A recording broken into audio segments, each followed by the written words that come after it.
கட்பெட்டி முசல்பெட்டி பகுதியில் 1 வயதும் 4 மாதமும் நிரம்பிய குழந்தையொன்று உயிரிழந்த சம்பவம் அப்பகுதி மக்களுக்கிடையே சோகத்தை ஏற்படுத்தியுள்ளது. இந்த சம்பவம் தொடர்பில் மேலும் தெரிய வருகையில், குறித்த குழந்தை வீட்டிற்கு பின்புறத்தில் விளையாடுவதாக பெற்றோருக்கு சொல்லிவிட்டு சென்றுள்ளது.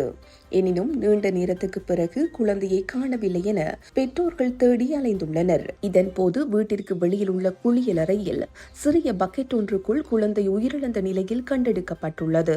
20 லிட்டர் தண்ணீர் கேனை மேல் பக்கம் வெட்டி பயன்படுத்தப்பட்ட நிலையிலேயே அதற்குள் குழந்தை உயிரிழந்து கிடந்துள்ளது.